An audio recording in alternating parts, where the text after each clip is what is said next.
木耳咧係包括黑木耳、白木耳有呢啲唔同嘅品類㗎。咁但係咧常見大多數就係黑木耳啦。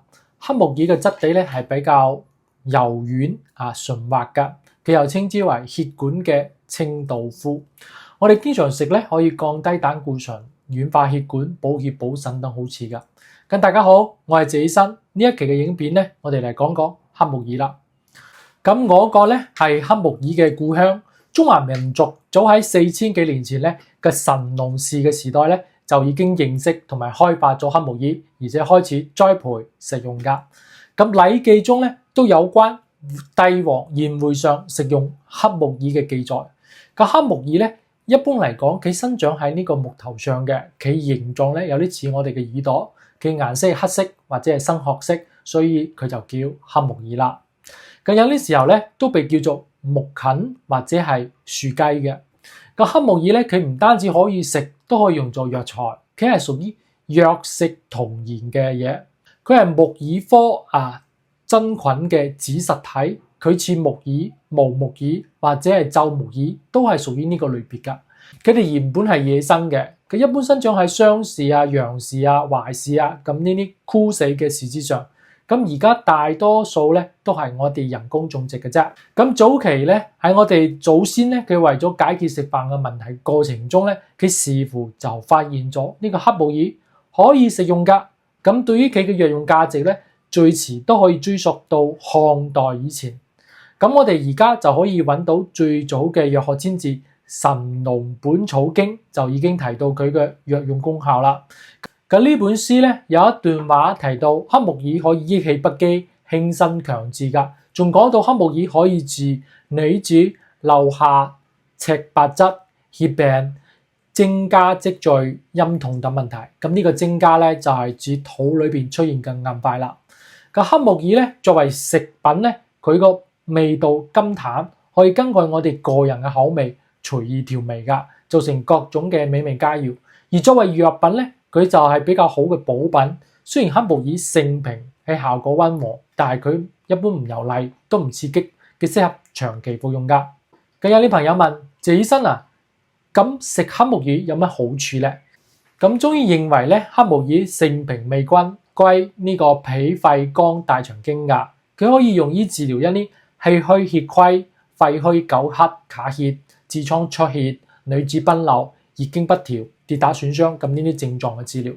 咁有研究顯示咧，每100克鮮木耳中咧，佢含有10.6克嘅蛋白質、0.2克嘅脂肪、65.5克嘅碳水化合物、7克嘅纖維素，仲有硫胺素核黃素尼古酸同埋呢個胡蘿蔔素鈣、磷、鐵咁呢啲多種嘅礦物質同埋維他命㗎。尤其係鐵嘅含量比較高，每100克鮮木耳咧就含有185毫克嘅鐵，佢係遠遠超過好多常見嘅食物㗎。比如我哋鐵含量最高嘅葉菜芹菜啦，咁我哋木耳嘅鐵含量係高出20幾倍㗎。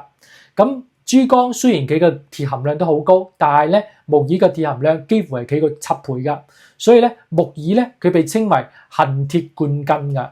咁中醫認為咧，黑木耳佢有益氣補血潤肺鎮靜止血涼血嘅功效啦。咁早喺漢代，黑木耳就已經係應用於補血之品啦。所以咧，黑木耳被營養學家又被譽為素中之分素中之王㗎。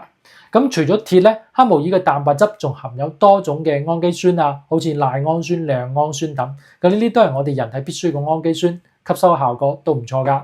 黑木耳咧，佢本身又係膠質菌類，佢含有大量嘅膠質，又含有豐富嘅植物鹼同埋酶。咁呢對我哋消化系統係特別有益㗎，可以幫助清理我哋胃裏邊嘅殘留物同埋唔容易消化嘅纖維，甚至係對無意食落嚟嘅木渣沙塵呢啲雜物咧，都有一定嘅溶解作用。所以咧，好似棉紡工人或者係礦工或者係從事護路呢啲工作嘅人群咧，咁黑木耳係佢比較推薦嘅保健食品，而且咧黑木耳中嘅磷脂咧對大腦同埋神經細胞都有好處噶，所以咧佢又係青少年同埋腦力勞動者比較適合噶，又係便宜嘅大腦營養劑啦。咁現代醫學仲提示咧我哋食用木克木爾咧，可以幫助阻止血液中嘅膽固醇嘅沉積，減輕我對血管嘅威脅㗎。對於中老年人嚟講，長期食用克木爾咧，可以起到一定程度嘅防止呢個血栓嘅形成，咁降低咧冠心病嘅呢啲心血管疾病嘅發生機率。克木爾仲含有豐富嘅纖維素啦，通過呢啲成分咧，可以促進我哋胃腸蠕動啦，加快腸胃消化。咁長期食克木爾咧，可以促進我哋排泄，減低脂肪嘅吸收，一定程度上咧幫助預防肥胖㗎。咁正係減肥嘅朋友可以多食呢克木爾，容易輔助減肥，可能會有一定嘅效果。咁有啲朋友問：謝醫生克木爾係咪易恰易好啦？一啲不良商販咧，佢為咗欺騙啲消費者咧，經常會使用一啲普通地耳染色冒充克木爾㗎。咁普通地耳喺潮濕嘅地方自己就可以生長，又冇咩營養價值，而且成本比較低。一啲不良商販咧，佢就將嗰啲地耳咧倒入嗰啲盛滿熱血嘅鐵鍋之中，佢就放入一定量嘅物質，咁就將原來咧黃褐色嘅地耳染成黑色嘅克木爾啦。所以提醒大家，克木爾唔係易恰易好，大家一定要通過辨別顏色嚟區分真假嘅。咁真正克木爾咧，佢正面係黑褐色嘅，背面係灰白色嘅，而地耳係黃褐色嘅。我哋用硫酸鎂浸過嘅木耳咧，就係兩面都係黑褐色嘅。同時咧，我哋克木耳嘅味道好自然嘅，有股清香味，而摻假嘅木耳咧，佢有物質嘅臭味㗎。咁我哋將加工嘅假木耳進入喺嗰啲清水當中咧，好快呢啲水就會變成墨黑色㗎。另外咧，經過硫酸鎂浸泡過嘅木耳咧，佢又苦又澀，係難以下咽㗎。咁有啲朋友仲會問：謝醫生點解聽講克木耳食咗仲會導致中毒咧？首先咧，克木耳本身係無毒㗎，但克木耳咧佢會產生米酵嗪酸㗎。咁呢係對我哋人體有害㗎。咁米酵嗪酸咧係由呢個椰毒假單胞菌屬嘅酵米面亞種所產生嘅一種可以影響我哋食物中毒嘅毒素。咁食入呢啲毒素污染嘅食物咧，就可能引俾我哋人或者係動物中毒啦。重嘅時候咧，可以導致死亡㗎。咁呢個椰毒假單胞菌酵米面亞種食物中毒咧，佢一般發生喺夏天或者係秋天呢個季節嘅。咁潮濕或者係陰雨個天氣，再加上咧佢儲存得唔好，咁呢個椰毒假胞菌咧喺食物中咧就會大量咁生長繁殖啦。食咗呢啲食物就會發生中毒。咁米酵嗪酸咧佢耐熱㗎，一般我哋烹飪嘅方法咧係唔可以破壞佢嘅毒性㗎。我哋進食後2個小時或者係至24個小時咧就會出現上腹部唔舒服，或者係我哋惡心嘔吐腹瀉頭暈或者係全身冇力嘅呢啲情況。咁重嘅咧仲可能導致皮膚黃癭肝脾腫大、皮下出血、抽搐、休克等呢啲症狀。因為呢個米酵嗪酸中毒病死率超過50%。當我哋懷疑咧發生米酵嗪酸中毒嘅時候咧，我哋應該第一時間用個筷子或者係手指刺激呢個咽喉部催吐㗎。我哋應該將食入嚟嘅食物咧嘔出嚟，盡快送到醫院治療㗎。咁唔同細菌嘅喜好唔同嘅生長環境，佢所需嘅載體都唔同。